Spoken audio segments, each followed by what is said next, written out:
For the sake of total honesty, we were trapped together underground for 100 years. You need to find ways to, pass the time. Okay. Being a ghoul can be quite invigorating. Thank you, Doctor.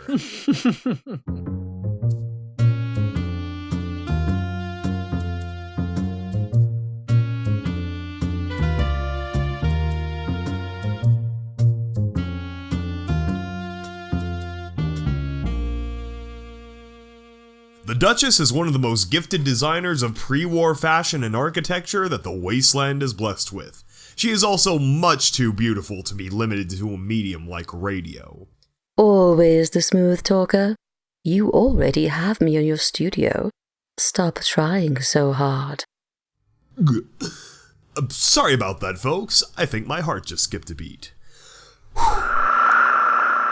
Gathered around the bed were a variety of other items. Some travelers had set up and were apparently living there. The only item on the bed was an Instashot camera. And let's just say, the photos revealed why the sheets were in such a disheveled state. Oh! Well, that's something you don't come across every day. Oh yes, they were quite explicit.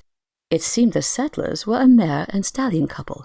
One thing I noticed them wearing, because it was the only thing they were wearing, were pip-bucks. They must have come from a stable somewhere. Stable 69, perhaps? Well, that would be a good guess. They sure hadn't held back. There were several empty wine bottles scattered about as well, all of them with Maricello labels. Regardless, I figured they wouldn't have just left all the supplies behind. It looked like almost everything they could carry was still sitting in the master bedroom. For all I knew, they probably stumbled upon the manor in their travels and decided to celebrate the find by breaking in the queen-sized bed. I'd be lying if I said I wouldn't probably do the same thing as well. They had definitely made themselves comfortable. To start, she established a mate-for-life rule. If a couple became pregnant, they became legally married. Oh, come on. You not a family mare? Oh, goddess, no. Huh. Didn't expect that. Hey, Stella, why didn't they just use birth control? Latex contraceptives were provided for recreational use, but every citizen was expected to produce one offspring to maintain a variety in the gene pool, which was still suffering from lack of diversity. Why do I feel like the bad news is coming? Because of this new system, the single full policy had only one thing stopping its effectiveness: compliance. Playing tape, 158 years, 3 months, 12 days after the Great War. She's grown a bit of a dramatic streak. Have you ever noticed that? Oh, baby, you look so good tonight. Why don't you scoot a little closer? Shh. You're gonna wake up Thistle. Why don't you scoot over here instead, so I can shut you up? Okay, that was random. Stella, are you getting lonely?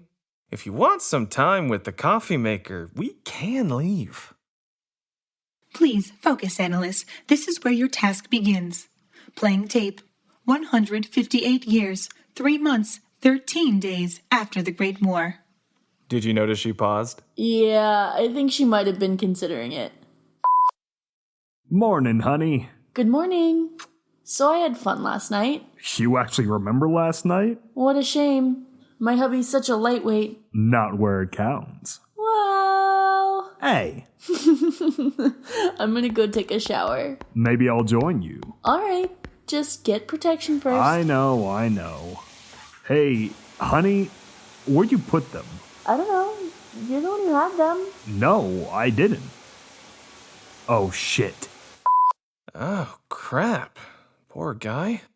I've had a few close calls in my time.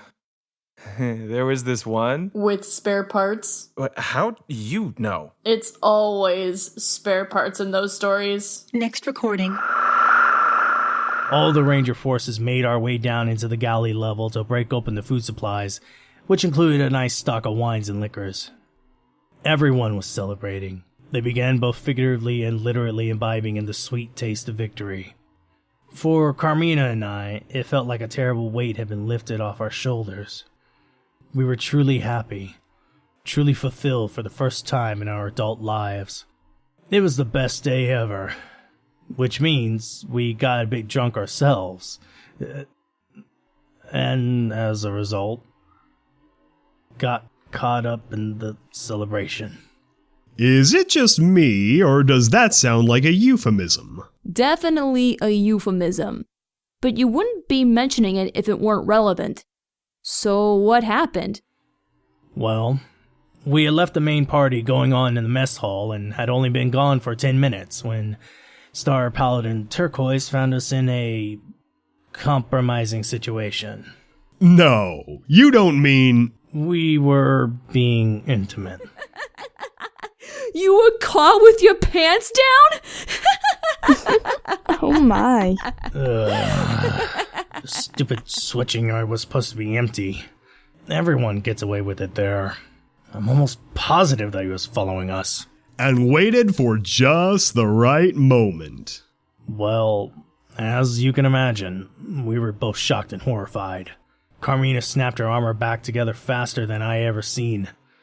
She was blushing so hard I thought she turned a different shade of red. The worst part was the look on Turquoise's face. He was grinning with that same conniving smile he got after winning an argument. I just knew we were in trouble.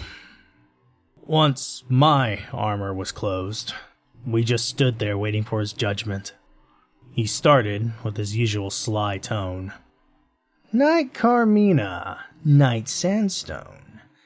I know our recent victory has caused quite the rush of emotion all around, but this is not how a normal brother-sister relationship is supposed to work.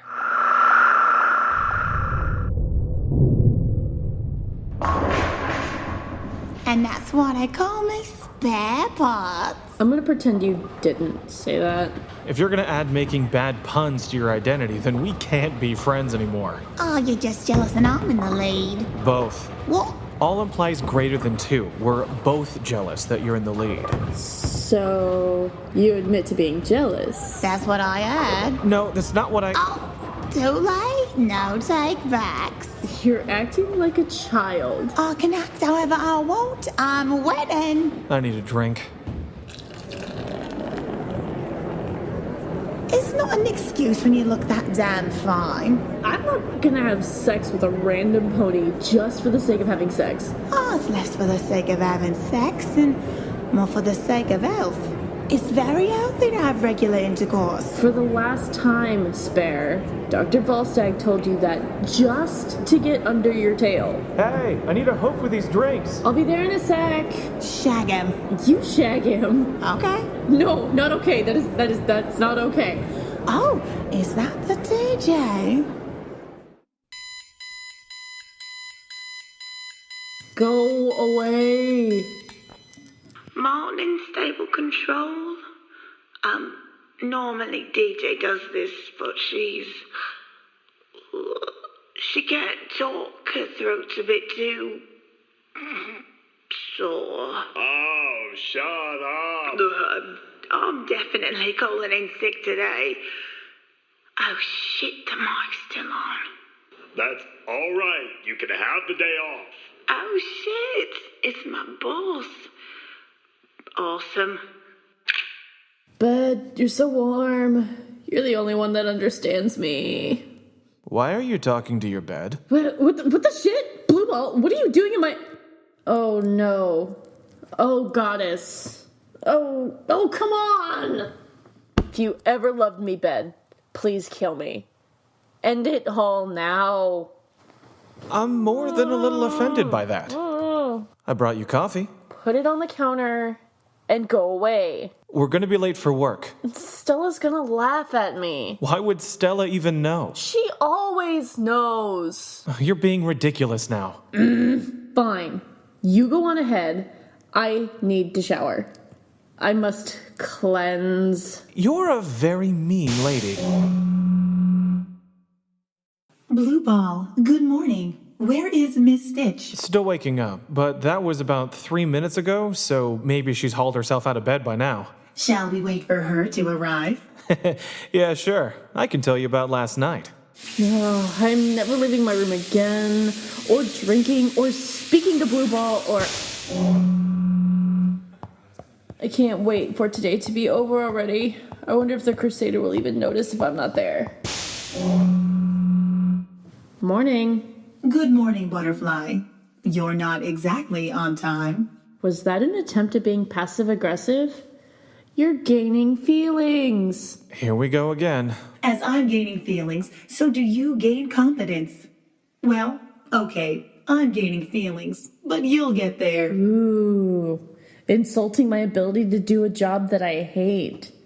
You're the burn mistress. I hear you're the stable's mistress. Excuse me? So, I've been examining the stable we're supposed to examine, and I don't think this should take long. Great to hear. Miss Minty is delightful. You've mentioned that before. Well, she's funny. I like listening to her. Okay, then. Lance Corporal Mint Cream's journal, entry 1. Minty! You can't go out there. Peachy, love. No, you can't end up with Peach. Why do you care? They're clearly not right for each other.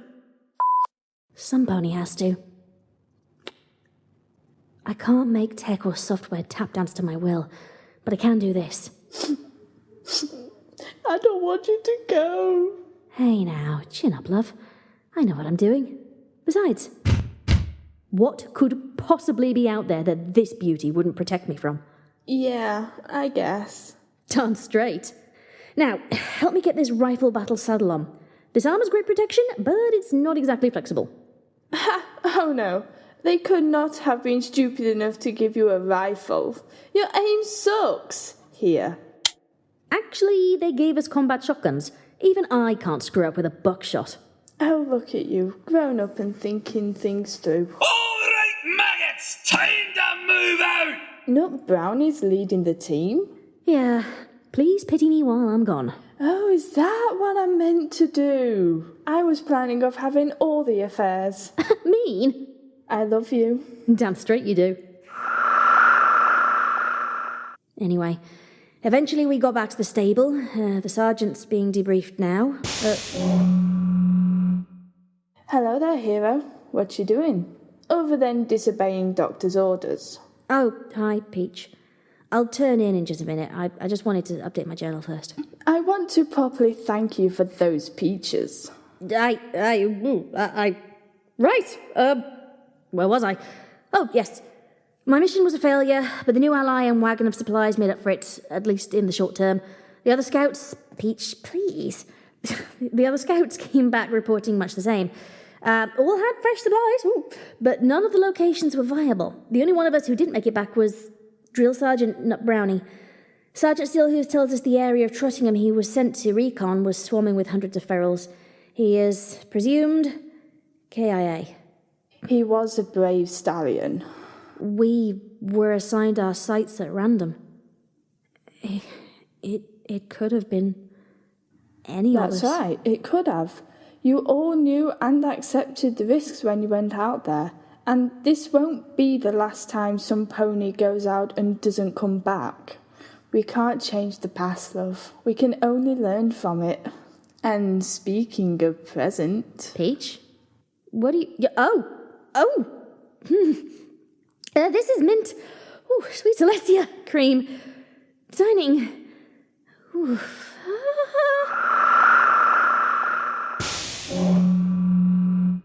We made that in 10, love. All packed? I just want to finish this journal entry. You and your journal. How long have you been keeping that thing? Since the day I arrived at the fort. The pit buck was a present from my parents. I promised my brother I'd keep this journal for him. He may be gone, but I never break a promise. He was the one who wanted to be a ranger, you know, not me. What? But you always seem so gung-ho about it. Oh, I am. The Steel Rangers are my life. But I wasn't at first. My brother dreamed of being one, but his health was never great, so he wasn't allowed to enlist. He tried to hide it, but I could tell it broke his heart. So I pretended I wanted to join just as badly as he did, and we'd play Rangers all day. When I was accepted into the cadets, I promised him I'd keep a journal so he wouldn't miss a thing. And that when I was fully fledged Steel Ranger, I'd come home and he could try on the armor. I went home a while back. It wasn't there anymore, so I can't keep that part of the promise. But I can keep this one. That's beautiful, love. I'm sure he'd be so proud of you. Thanks, love. Listen to me, blubbering like a sappy old ninny. We're going into combat. Warface! Grr. Grr. Grr. Meet you outside, hero. One more fight. Just one more fight. And Trottingham should be clear and safe. Peach has been dropping hints that she might, possibly, if I was very good and she was in a good mood, consider marrying me. As if it wasn't her idea. I've been anxious about the whole thing for a while now. Never knowing which fight would be my last made the idea of a long-term commitment seem all but a fantasy. But after today, no more fighting. A real permanent home. Burgeoning trade networks. I might just pluck up the courage. One more fight. This is Mint, living the dream, Cream, signing off. Living the dream. I'll see you in the morning, Mint Cream. Morning. Morning. So that finally happened. Been a long time coming, I guess. Can't wait for Spare to say, I told you so. Her reaction's gonna be priceless. Thank you, Blue, for all your help. You've been... It's alright. I love you, Butterfly Stitch.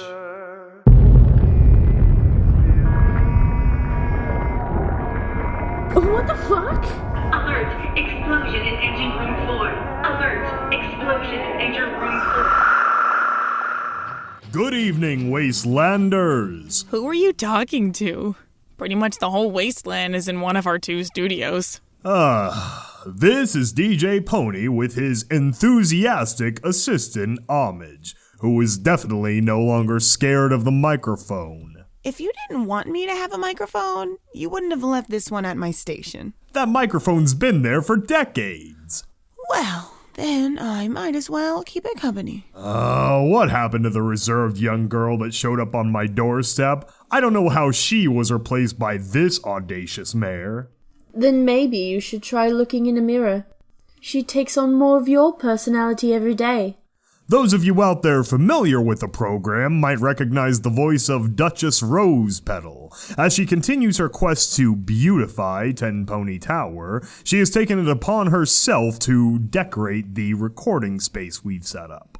Yes, we cannot have this drab grey studio space continue to suffer like this. I know you tend to be more function over form, but this is just sad.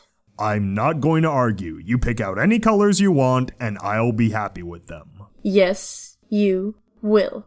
If you're going to continue to hide behind that curtain, it might as well be a fashionable curtain.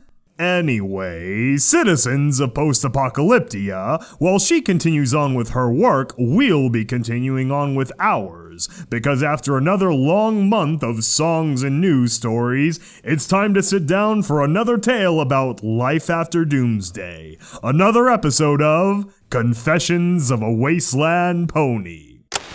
We'll connect to our off-site broadcasting station, and I'll pretend that I'm not enjoying the view. I heard that. Come in, Amberhorn. Can you hear me?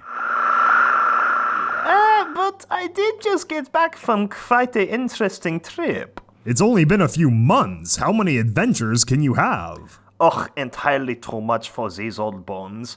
For some reason, the Dusselhof Council thinks I'm the most diplomatic among us. Isn't your wife the head council pony? It almost seems odd that she keeps sending you away.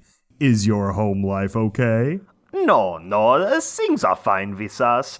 Tulip would probably accompany me more if she didn't have such pressing duties back home. And trust me, I am just as surprised as you that she stuck by an old thing like me. I am a very happy stallion. In fact, now that I think about it, we're only a few years away from our 200th wedding anniversary. It would be quite foolish to quit now. Damn, you take monogamy seriously. There's gotta be some kind of record there. What would a 200th anniversary even be? The 50th is gold, the 60th is diamond, so... Well, our 100th anniversary came after the stable door opened. At the time, I thought the best way to celebrate would be something outdoorsy. I was able to get some help from the other ghouls to rebuild the drive-in movie theater. We pulled out some of the old films and had a movie night under the stars. Oh, that's so sweet. Yes, it was quite a nice evening. So I've been thinking quite a bit about it. I have to do something great for this one. I take it back. Your marriage is definitely doing fine. Was it strange being pulled from the engine room and placed in unfamiliar territory? It was a bit to get used to, but I was lucky enough to find friends on the bridge. My station was right beside the ship navigators. Next to me sat an English who also happened to be from the Middle Terrace of Canterlot. He was a unicorn stallion named Chrysanthemum. I started calling him Chris because it was shorter and easier to say. He jokingly said that Frozen Peaks was long as well and suggested calling me Freezy. Ah, you gave each other nicknames. That sounds adorable. So he was the first one to call you Freezy. Well, it did just start out playful. As I was saying, I was to become the captain of the first ship of its class. It was named in tribute to Princess Luna, the RES Blue Moon. Wait a second. I know that name. Do you mean this Blue Moon? Oh, no, you have that song? Of course I do. This is a classic. Oh, please, shut it off. You're blushing. I didn't know this was based on a real ship. So, was this rolled out as a propaganda piece for the new bombers? I guess that would have worked out because the song is all about finding love in the air. Wait a second. Is this song about you and Chrysanthemum? Maybe not intentionally. Well, shoot. I guess we can't call it propaganda if it really works. So this song probably followed you around everywhere. My encouraging crew would play it all the time or hum it whenever Chrysanthemum walked by. It made it easy for me to figure out who was cleaning the toilets that day. This was a small hospital. There was only 3 cryogenic tanks. I wiped dust off the first tank and found the bulbous, misshapen creature I expected to find. I went to the second tank and found the same thing. Then, I went to the final tank. Which is where she found me. I found my Chris. No.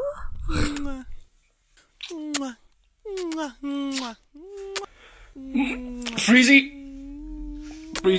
sweetheart? Maybe you should get a room. If you squeeze him any harder, he's gonna pop. I can't even move.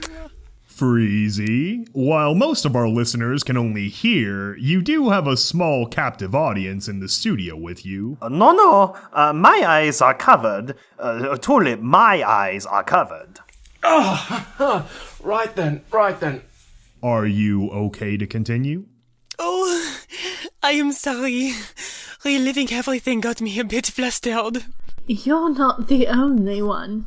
Well, listeners, for those who haven't figured it out yet, we'd like to welcome Commander Chrysanthemum to the show.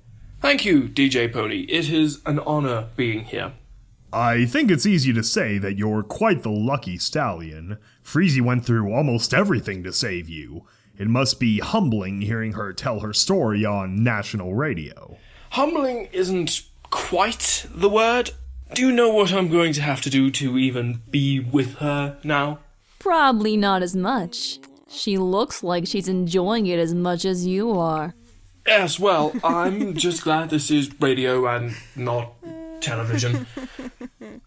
Well, Chris, can I call you Chris? Yes, of course. Can we hear some of the story from your perspective? My perspective? I was in the icebox for most of it. I mean, if you want me to go on about my lovely and beautiful mare, well, that wouldn't be hard at all. I want to point out that I did not picture I had any shot with her whatsoever. I felt a bit like an idiot there on the RES Behemoth. I was just an ensign straight out of the academy trying to keep my navigational charts memorized. Then, after a return to homeport, they handed out promotions to deserving officers. Suddenly, I have this gorgeous mare sitting next to me in the desk. I was terrified. Really, the only thing that finally drove me to talking to her in the first place was not wanting to deal with the lieutenant commander anymore. My hard-ass CO made my own family look a bunch of surfers and free spirits. So finally I got up the nerve and threw out the most clever line I could think of after asking her name. "Oh, nice to meet you, Frozen Peaks." Oh, that's a bit long, don't you think? I might call you Freezy? Instead of shunning me in disgust like she should have, I was showered with this energy and affection unlike anything I'd ever seen. I mean, I couldn't believe she came from the same city as me, let alone the same neighborhood.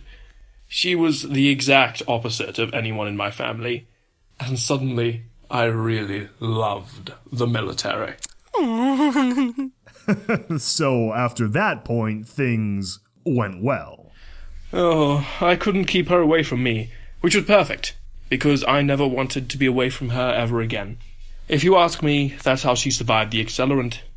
She went through all of those trials, and for me, of all ponies, she is so full of life that even I got spared somehow. Like she took hold of my hoof and pulled me back from the brink of death. I owed him as much when he sacrificed himself for me on the Blue Moon. As if I would ever leave you behind. Whew! What an adventure! You went through one battle after another which literally spanned the ages.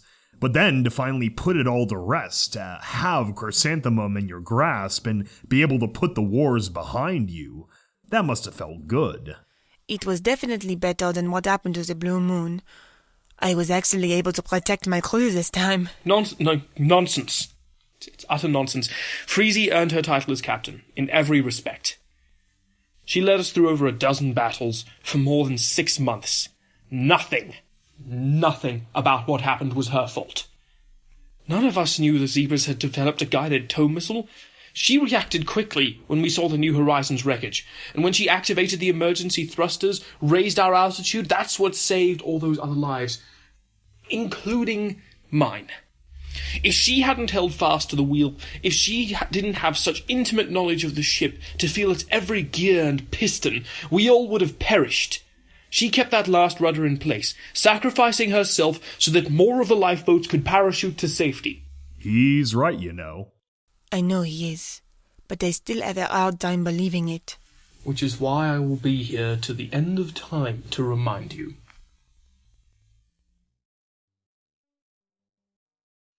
Hello? Did we lose connection? No, we're still here. They're kissing again. More romantic like this time. Well, it's nice to hear a happy ending after so many trials. Aw, too bad we're not seeing a happy ending. Homage! What? I'm just saying, radio has certain drawbacks. You are such a terrible influence on her. Me? Well, yeah. They're done now. Wonderful. But regardless of that, remember, Wastelanders, you don't need a microphone to make change in the world. Every little act, every small thing you can do can have huge echoes, huge impacts in ways that you might not even be able to understand. Something as simple as a flattering nickname might spark a love that can last through the ages. All of Post-Apocalyptia would benefit from a little more love, and you never know what small steps, what small acts of kindness might create. Thank you all for sticking with us for a fantastic night with old friends as well as new ones. And thank you so much to our guests, Captain Frozen Peaks and Commander Chrysanthemum. We are so glad to have met them, thanks to Confessions of a Wasteland Pony. Thank you so much for having us, Monsieur DJ Pony. I am so happy that we... Chris, what are you doing? No, you stay away from me. You be quiet right now before I throw you in the brig. No, stop. Do not tease poor little Fleecy. Oh. Silo Hopper's dad and sister being killed in this way seemed to only make him a more significant variant. Variant? Yes. In most, if not all, of the scenarios, Hopper seemed to become an important figure in how the scenario played out. All of the Dark Harvest cycles involved him organizing a meeting with his father and the Orange family. He wanted them to work together to stop the encroaching glowing sea we created. But this time, you left his family dead. Yes, Chisel Plow and Edge Tiller remained in reset mode while we allowed the circumstances to play out. Hop, are you awake? Yeah, what is it? Hop, please don't go tomorrow. Marcy, Hop, please, the town will be fine. we're gonna run out of water. We need to find one of those water talismans. It's on the other side of the mountain. It's just the next valley over. We'll be back in a week, tops. I don't care, Silo Hopper. You have a foal to watch out for, and I will never forgive you if you leave us alone. No, shh. Don't do that. Listen, we've been to the top of the ridge. We can see a clear path to the stable. There's nothing out of the ordinary. Just some more of the green sludge to avoid. Don't you remember? We were all supposed to live in that stable. Who knows what other stuff is down there that could help us? I never wanted to live in that stupid stable. We didn't need it before. We got lucky. But if we don't find a faster way to turn all this green sludge into clean water, we're gonna be in real trouble. I'm doing this so we won't have to pack up and leave Grass Valley completely. We still have something here. Our homes, our history. I'm not giving it up without a fight. I couldn't do that to you, or a foe. You better be as safe as you can be. I don't want you taking any unnecessary risks. Me, risk taker? Tomato sauce, Hop! Mwah. You're specifically picking out stories with happy couples, aren't you? I'm not, actually. Silo Hopper knew Marcy Tomato when they were foals. Marcy and Edge Tiller were good friends into adulthood, and Marcy seemed to have had feelings for Hop for a long time. In most scenarios, whether or not Hopper outlives his family, she ends up growing closer to him. In exactly 85% of those scenarios, they end up together. And within 76% of them, they conceive and have a foal together. Peachy, are you going to tell me the names of the grandchildren too? No, that would be outside of my parameters. Oh, goddess, I hate this place. How can you possibly say that? You have fresh linens, clean water, a soundproof door? I had to give birth in the barn, in the hayloft. I remember, Marcy. I was there. What's wrong with the hayloft? Pop, please. You have to admit this is better, just for the smell alone. Well, that's why we chose the hayloft. It was dry, private, easy to clean. Okay, now I'm offended. Shh, you'll wake the baby. Look, I'm sorry. We should have come here years ago. Why didn't we? Why didn't we what? I think it's noble that we held on the land as long as we did. As far as I'm concerned, that is still my land. I'm going to stand in my farm again one day, no matter what. Oh, come on, Dad. You don't like growing wheat and corn under the UV light bulbs? It's damn unnatural. Plants need real sunlight. Even through the clouds is better than this. No, that's not what I meant. Why didn't we go to the stable when the war started? Well, shoot, everything happened so fast. No, it didn't. We had the sirens, the news reports. We could have gotten up here in half an hour by truck or train. Why did we stay in Grass Valley? I can't remember. Hop, stop it. You're scaring me. Why did we stay in the valley? I Didn't we leave Hook State? How many of these cycles can we go through? Even with the compounding, that Dark Harvest one was like a decade long. Their observation of time is not strictly chronological, like yours. Oh, Celestia. Is this really your bed? This is really my bed. It's so lumpy. Well, that's because you've been on it before. Excuse me? Why don't I remember this? Because we were all kids at the time. And Pops only buys a new mattress every 20 years. Oh my gosh, you're right. Tilly and I would dress you up like a doll. And I was a good brother, so I went along with it. To Pop's dismay. I've never seen him so happy before. What, for me wearing a dress? No, from getting back on the farm today. Yeah, I don't know what the damn raiders wanted with the valley. They didn't do much anything to it. Well, they just bored. Are you complaining that a bunch of sackos didn't decorate your childhood room with blood and bones? Well, yeah. Because now you put me back in that time where you and Tilly treated me like a doll. You are a doll. But if you don't like that we dress you up, maybe I can undress you instead. Hey! You're still at work. Can you at least send a copy of that part to my pit bug? No. You know, Marcy, I gotta say, it's real nice being back in the valley again. Me too, Hop. Me too. Wake up, baby. We gotta get downstairs or your pa will try to pick all the weeds himself. All right. I'm a very private pony, so my circle of friends has stayed fairly small. But the ones I have are the ones that really matter to me. Are you fishing for compliments? Well, I'm not sure if fishing is the right word. Oh my gosh. You're jealous, aren't you? No. Have you been lonely while Homage and I have been spending more time together? No, this is a planned transition. Oh, you're such a bad liar. Don't worry, sweetie. We'll be fitting you for your tuxedo soon enough. Well, I should probably explain for the sake of the audience. Every year, right around the solstice, 10 Pony Tower throws a big dance to celebrate the season. Something that used to happen ages ago, even before the war. They say some really big movers and shakers used to come from all over.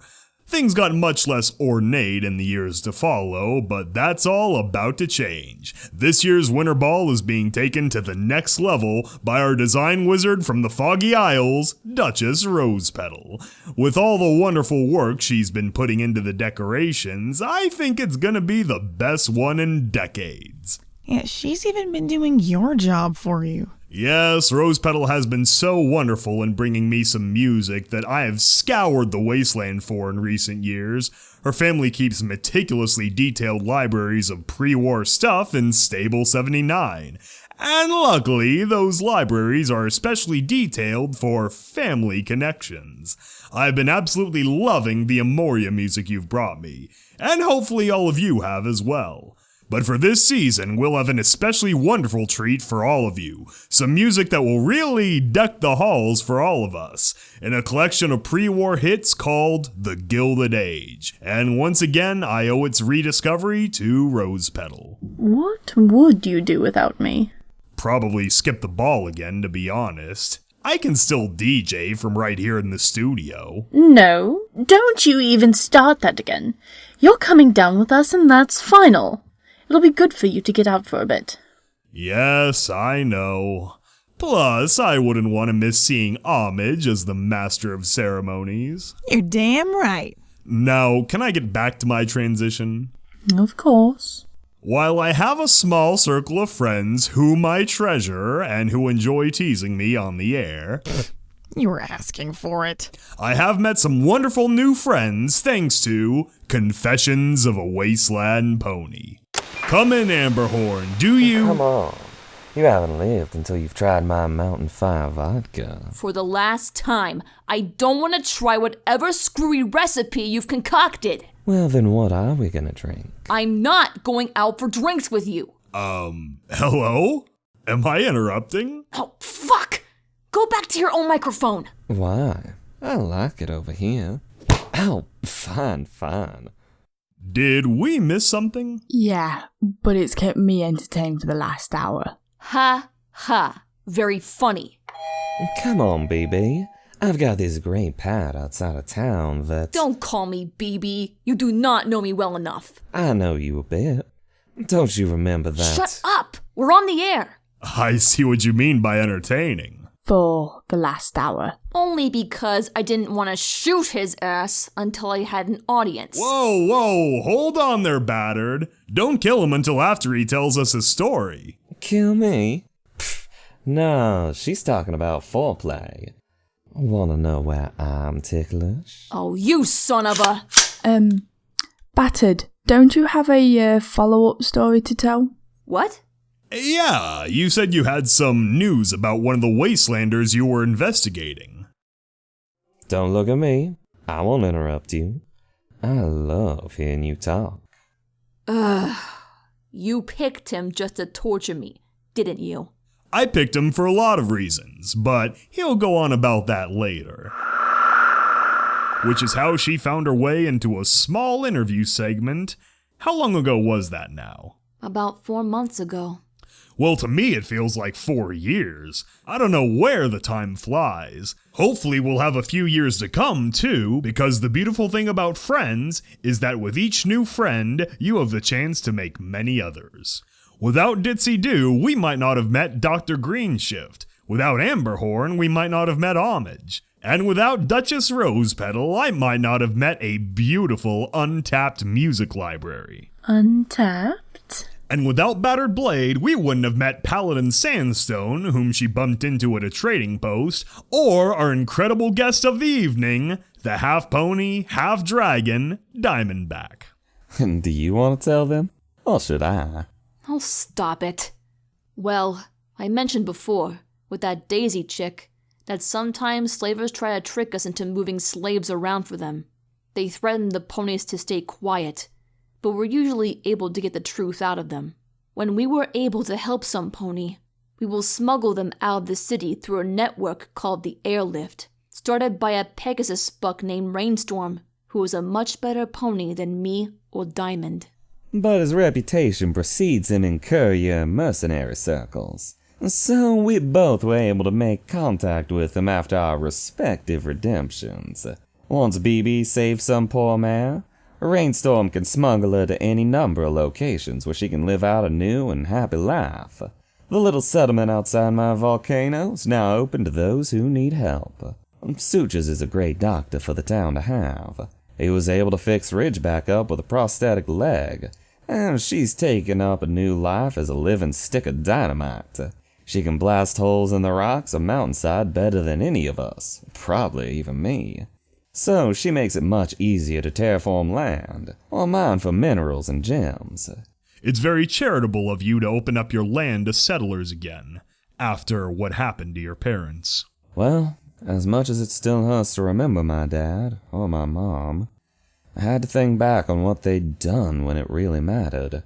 Long before my father was in the picture, my mother offered a land to those settlers in their time of need. That was all her, the dragon, being the kind of dragon that more dragons should be. And it's been worth it. All of them are doing so much better, living so much happier lives, and it fills up my life to see them every day. Now I'm able to help a more deserving group of ponies, in a new way. And this time there's some better barriers in place. I still left the mountain sealed. Only dragons can get inside to our cave, where my mother's still sleeping, and I'm the only one that knows the way. So if the two of you are on opposite sides of Rainstorm's airlift network, how did you end up meeting? Well, she handed off some mare to me at a drop point, of course. The buck I normally meet up with was caught up in other business, so I had to take the girl directly. And I'm so glad he was, because I got to set my sights on Battered. And he has been this way ever since. And since this is one of the only radio stations that has signal up in the Goldstone Caldera, we listen all the time.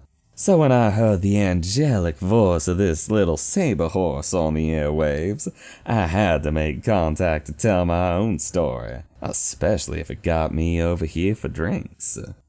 Fine. Okay. Fine. We will go out for drinks. Oh, yes! Well, that's an even happier ending. No, there is not going to be a happy ending. We'll see about that. That's definitely something we'll follow up on next time. Hey, I just thought about something. I guess even a broken clock has a thought twice a day. I'm pretty sure that's not how that expression works. Pretty sure I know that. Also, fuck you. What was your thought? We've been stuck in this simulation. I wouldn't say we're stuck. I disagree with that. Surprising no one. Are you gonna keep interrupting me? I'm having fun with it, yeah. Dicks. Go gobble a large basket of them. You are so charming. Thank you very much. Okay, so what I've been trying to say is that in all the time we've been here, I'm going to say it's been over a year, you've never gone for a swim. What? Well, the ocean, it's like right in front of us. And yes, it's all just a simulation, but you can feel everything else that goes on in here. So, why not go for a swim? Why haven't you? I mean, I wouldn't know how. You don't? I grew up in a stable. None of us know how to swim. Why would you think I know how to swim? I've never had anything remotely close to a body until now. 'Cause you know stuff. You're really smart. I'm a computer program. I'm a mess of spellwork and cables and codes and... And I'm a mess of nerves and meat. What's your point? That's not a convincing argument. Come on. Come swim with me. I'm not sure. Well, it's not like we can die in here. But we can get hurt. As long as you don't punch me again, we should be fine. This doesn't fix the problem that either of us knows how to swim. And that's a problem we can solve later. It's too cold to swim right now. Yeah, but you control the temperature in here. Ooh, the water's lovely. This is not a thing that I'm... Oh my.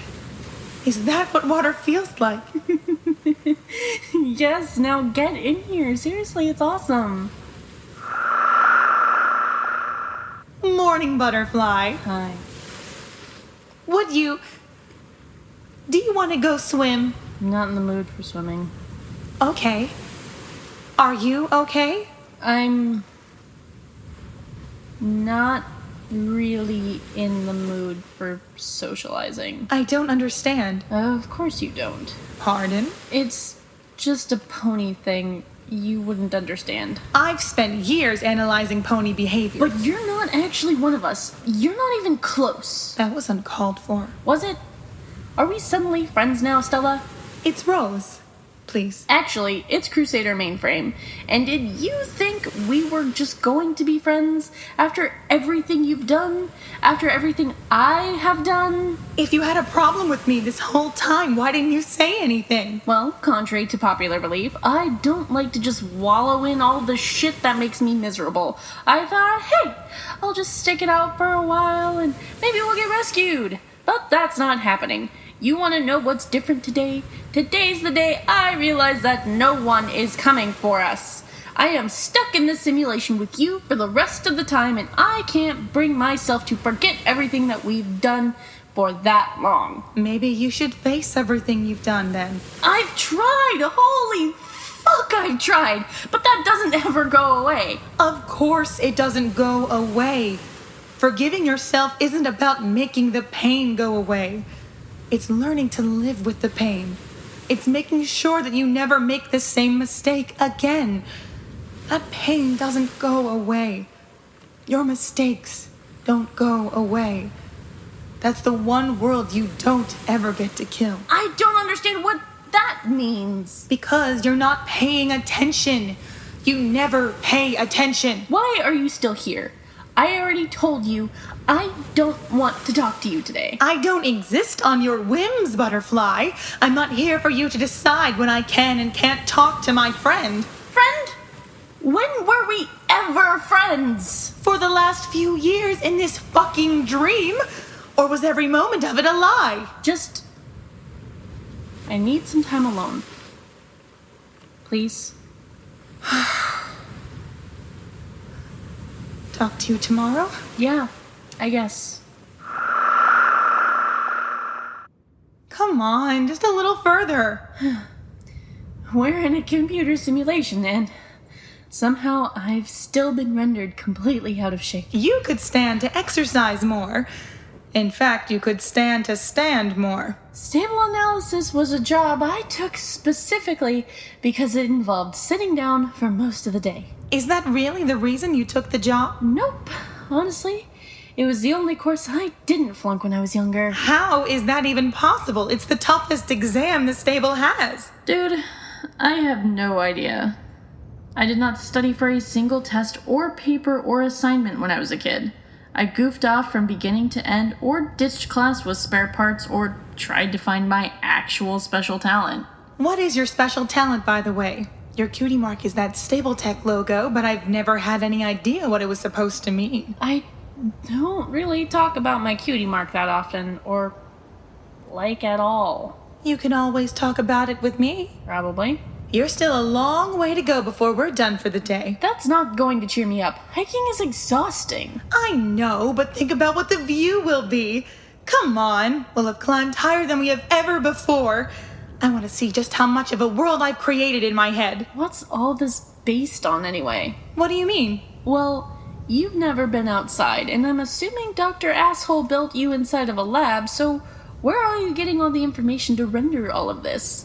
The sand, the beach, the water, the air, the grass, the wind? You really want me to talk about the process of rendering a realistic representation of the outside world? We've got a long walk ahead of us, apparently. It could get technical. I'm a pretty smart pony. You bitch! Okay, so it's all based off of collected data.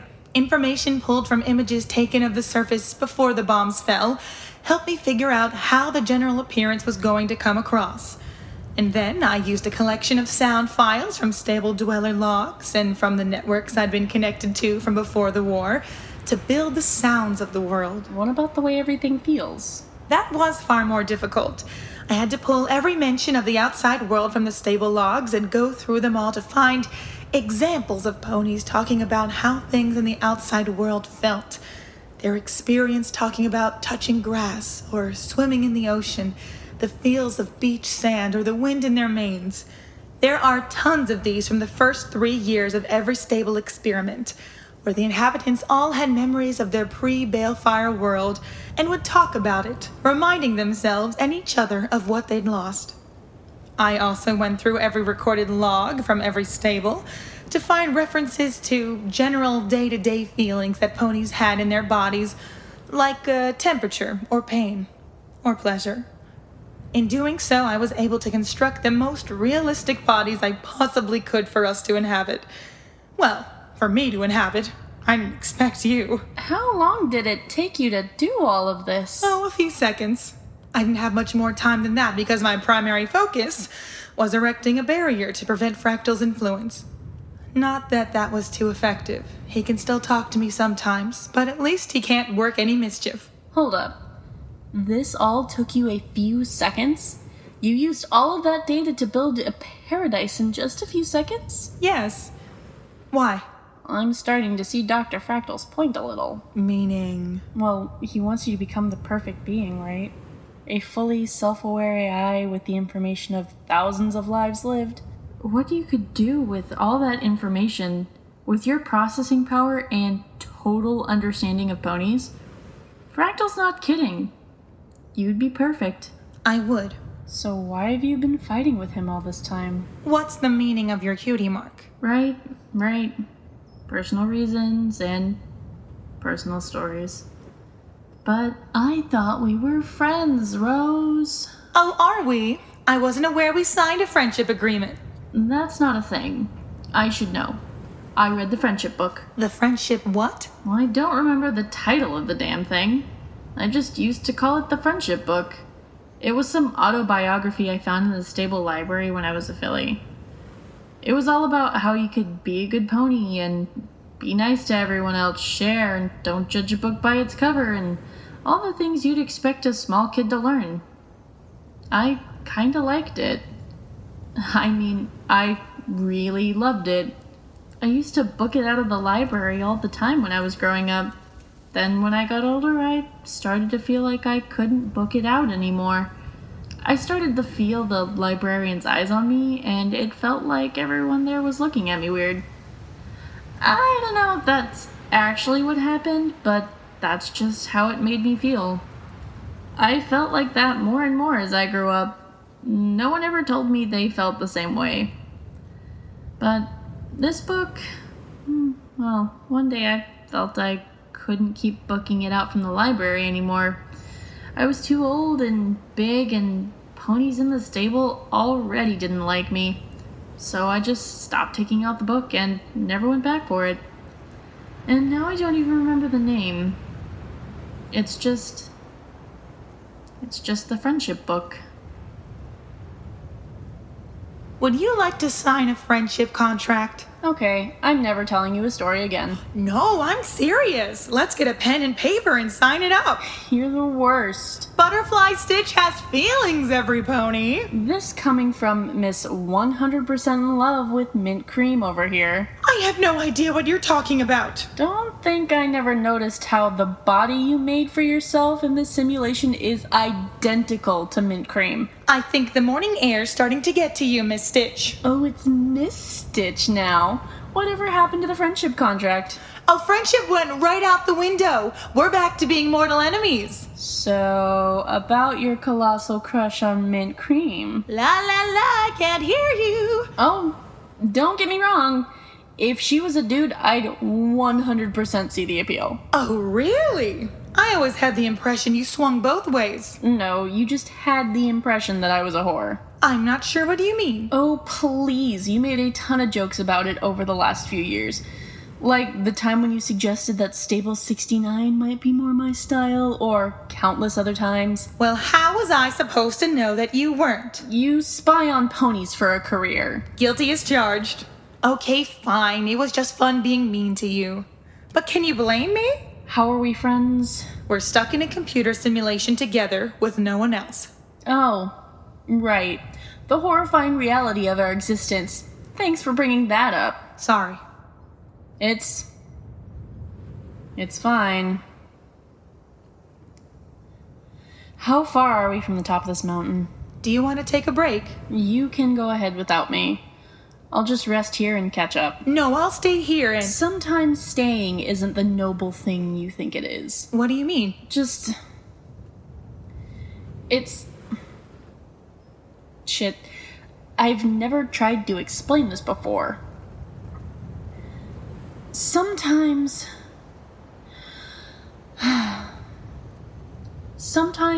I don't want to be around my friends. It's not their fault, and it's not because there's anything wrong with them. I just do. And then I sit by myself for a little, and then sometimes it's gone, and everything's fine. For now. Sometimes a friend sitting with me in silence could also work, but Spare's the only one who ever had the patience to do that, so I just like to sit by myself. I don't want to ruin anyone's time or night or whatever. It's just a thing. Seriously, Rose, we're still friends. I'm not mad at you. I just want to sit in silence for a while. Oh. Okay. What if I could sit with you? What? I won't talk. I don't need you to talk or say anything. If my company, but not anything I say, would help, then I can sit here with you. If that's okay, I want to sit with you. We don't have to talk about anything. Sure.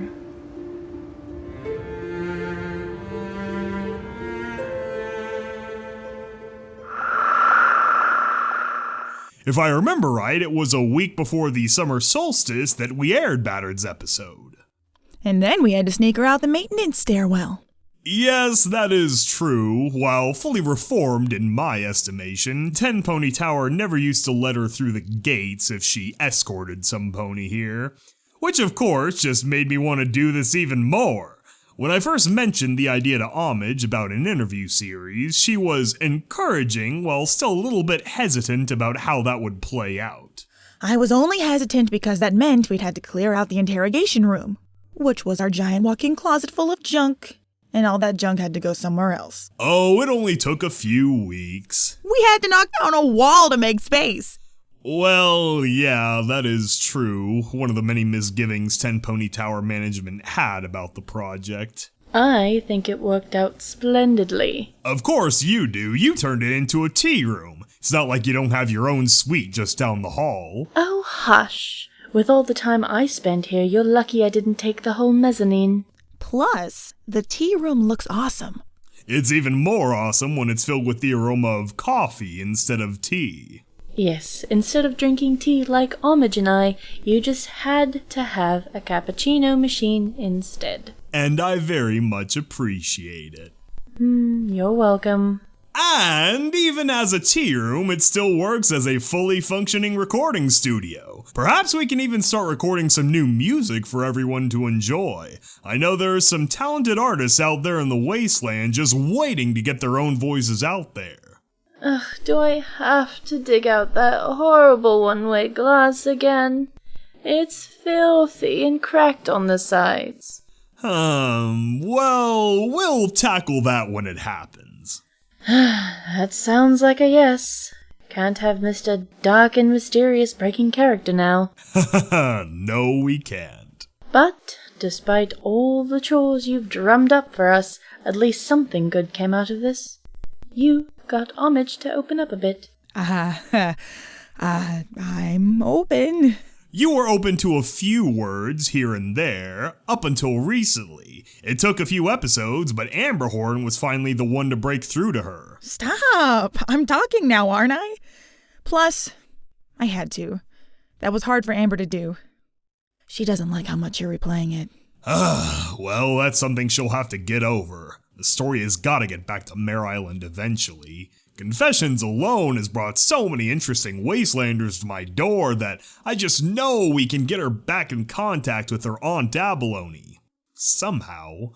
I mean, just a few weeks ago, we had on that blue ball buck fresh out of some kind of stable tech control center and talking about his dead friend and that AI and how it all connected with Pink Pippin of all ponies.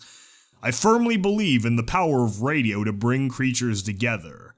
And that has never been more true than tonight's episode. I know! Can you believe it? This is going to be amazing. It's going to be a great way to ring out the year, because this will probably be our final new episode for at least another few weeks, especially because of how busy we'll be next Sunday. Oh, I know. The Winter Bowl is going to be so marvelous. You should be proud. The decorations look incredible. The stage hasn't been that elaborate since Sweetie Belle herself performed here centuries ago. And you look so much better in a tuxedo with tails. You only put so much time into it to make sure my tail is down there next week. And it's going to work too. You'll feel too guilty not to show it off. It's gonna be quite the party. But first, we have a whole different kind of party to throw. Tonight's episode is someone we've already been talking about for a few months now. Someone who's earned quite the reputation among courier circles. Well, there's gotta be more super magic crystals out there. Just digging enough holes should unearth something eventually. Especially with creatures like Diamondback and the others blowing chunks out of volcanoes. Speaking of Diamondback, how did your date go a few weeks ago? What? Oh, fuck off, that wasn't a date.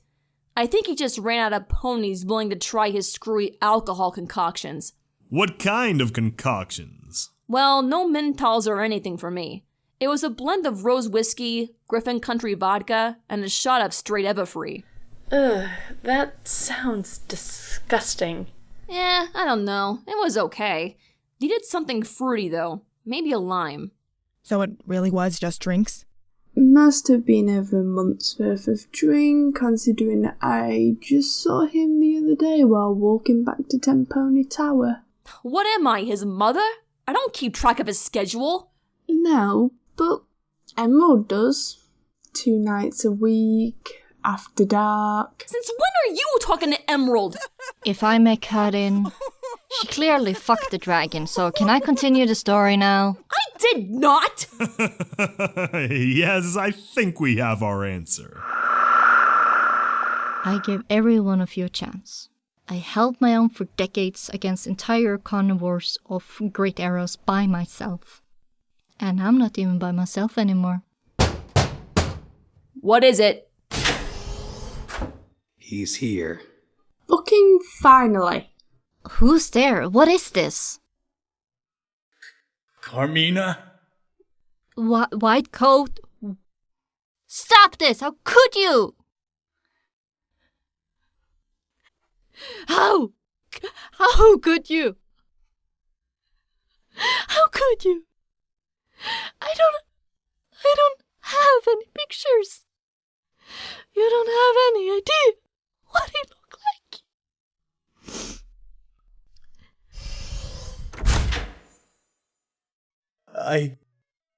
I thought you were dead. No, don't do this to me. I can't be dead now. Not now. Oh God, Edis's. You're not. You're both still alive.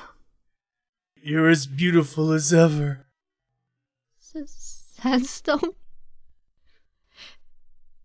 Is it really you? Boy, that was a hell of a long tease. I need a cigarette. What's happening? They're hugging, all sweet-like. This sure has become a real love fest of a program. Maybe I'd make more money letting you build a fucking hotel into our building, too. Well, then you wouldn't have to go so far to slay the dragon. Wait, no! I am not! That is not what I am saying!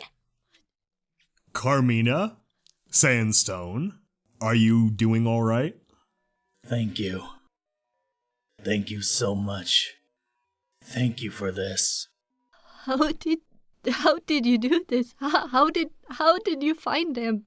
Well, I found him buying gum at a rest stop. So I'm the one you should be thanking, you schizophrenic sociopath. Thank you. Thank you so much. I owe you everything. Whoa, hey now. I think I deserve some credit for setting up both shows. Actually, I'm the one who deserves credit for not spoiling the surprise when I first met her. Have you been listening the whole time? Yes. Well, almost. I missed the beginning, but heard you mention shooting the arrow at Outpost Kappa, and had to take a few minutes to see if this was real. Then I galloped here as fast as I could. How did you survive the cave? We were trapped. I was delirious and... I thought you were dead. I blamed armature. I threw a helmet at him in anger, but I thought it was just a scratch.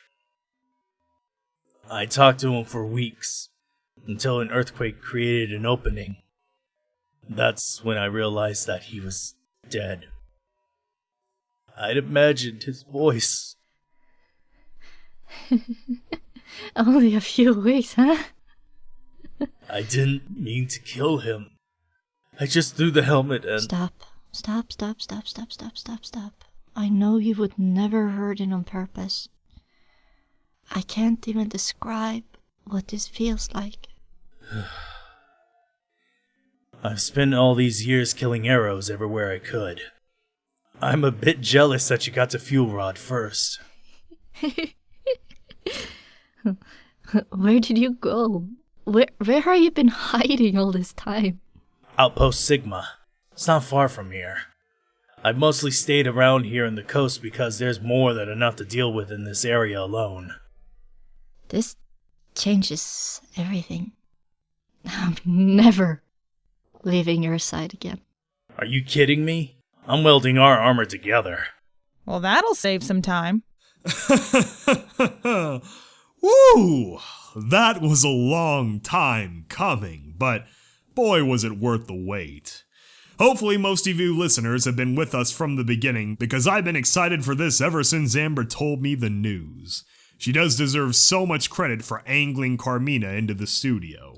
You're welcome. I'm not even sure if Carmina has more story to tell or not, but that's basically what I've been keeping us rolling for. I don't even have words left. Thank you. Thank you. Thank you so much. You have given me my life back. I could never repay you for this. You are both very welcome. I think this is definitely a good time to end things anyway. We've gone plenty long enough for this evening, and we can bring you both back in another time. Yeah, we need to let you two go to get reacquainted. I couldn't have said it better myself. So everyone, after another incredible life story from a humble wastelander, we now have 2 lives that can pick up again from where they left off. Hopefully not too worse for wear. And it's another testament that, rather than being a weapon, the radio has immense power to bring ponies together. If tonight's episode teaches us nothing, it's that we are all deeply connected with the souls of each other. So give a tug on one of your own wires and see who you find on the other side. I love you so much. I've always loved you. You never truly left me. So thank you for joining us, listeners. Next week we'll have our rockin' winter solstice ball to celebrate, but then we'll kick off the new year with another exciting episode of Confessions of a Wasteland. What is it? We've got a problem. What are you talking about?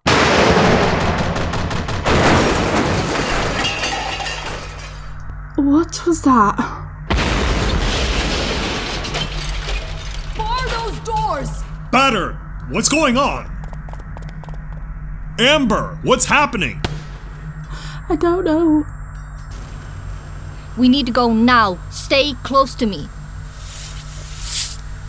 Until my dying breath.